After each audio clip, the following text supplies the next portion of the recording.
So muna niya ito ang Rhode Island Red o Black Astrolop.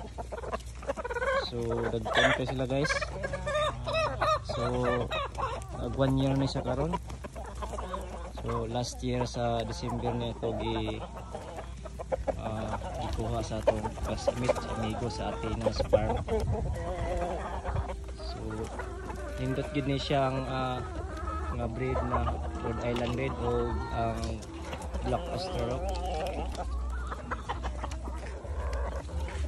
May BPR sa ita, dagko sa Geisha Turboya. Ito may Black Astrolop din. Ay ang dami, ang lakas sila mangitlog. So araw-araw mangingitlog sila. So araw-araw makakuha ko ng 10 o 15 na itlog dito. So kaninang buntag nakakuha tayo ng 6. So ngayon maglibot tayo, baka may makita naman tayo na itlog. So tingnan natin kung may makukuha tayo ngayon.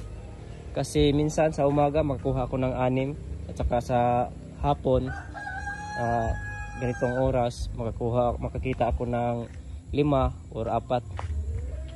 So tingnan natin, ilibutin natin, baka may makita tayong itlog. So sa yung gustong magkaroon ng Rhode Island Red or gustong magkaroon ng sariling farm, so recommended ko tong mga manok na to kasi talagang ang lakas nila mangitlog. So hindi tayo logi sa ano dito, kahit PH yung ipapakain natin, pero nakakabawi tayo sa itlog nila. So minsan dito makahanap ako ng itlog dito. May makita tayo guys. So 3. So may 3 tayong nakitang itlog. So ito kunin natin, lagyan natin sa bulsa guys. Ang kinis-kinis ng itlog nila. So I think Rhode Island Red to na itlog, kasi yung BPR naman ay mas malaki dito konti. Ito sa Rhode Island Red to. Yung Black Astrolop naman ay medyo maliit yung itlog nila. So ilagay muna natin to dito guys, maghanap muna tayo. Ito naman yung una kong pinapagawa last year. So ito yung bahay nila last year. So nag-extend lang ako yung kabahay, pangalawa. At saka ngayon naman nagpagawa ko doon sa taas, pangatlo yun. So tara, maghanap muna tayo ng itlog. Minsan dito nakakita tayo dito, minsan dito. Wala ngayon dito. Wala. Kahit saan lang kasi sila nangingitlog guys. So kaya araw-araw naglilibot ako. Minsan dito sa bakod may coral. May nakita tayo guys, dalawa guys. Ito. Meron. So may dalawa. So ito, kunin natin. Brown din. Parang parang sa BPR to na itlog. Medyo malaki-laki. So may 5 na tayo. Mayroon pa tayo nakita guys, ito, isa. So kunin natin guys. Yan, mayroon pa guys. Yan, isa. Kasi kahit lang kasi saan sila nangingitlog, medyo napakapakan nila guys. May iti pa. Kaso linisin na natin to. So maghanap pa tayo guys, baka may makita pa tayo. Dito wala na dito ng area. So doon tayo sa taas, baka makakita pa tayo ng mga itlog. So may nakuha na tayong guys, 6. So ngayong hapon, kaninang umaga nakakuha tayo ng 5. So 6 ngayon, so bali 11. So mag-ikot pa tayo guys, baka may makita pa tayo. So dyan lang siya sa tambay dito. So ito yung area natin.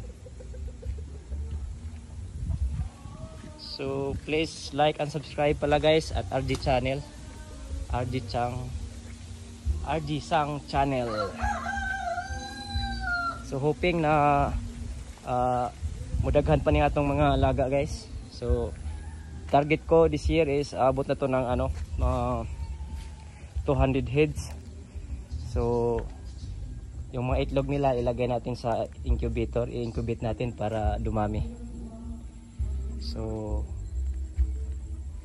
minsan guys kasi dito na makita tayo ng dito itlog. Minsan dito makita tayo. Pero wala sila dito itlog ngayon. Dito wala din. Minsan dito din makikita tayo. Dito minsan ang itlog wala. So wala silang itlog dito. So parang wala na. Oops, may na-spatan tayo guys. Diyan, sa may Oops, may tatlo. Oh, may tatlo guys. May tatlong itlog. So ito. Okay. So medyo na. Marami-rami na, siyam na ang nakuha natin guys. So ito naman yung mga madidiagwa. So pinalibutan ko to ng madidiagwa. So malakas din silang kumain ito. Pinalibutan ko to ng mga madidiagwa. So nabubuhay lang to kahit itanim mo lang diretso. Yung sanga lang itanim mo dito na nabubuhay na to sila.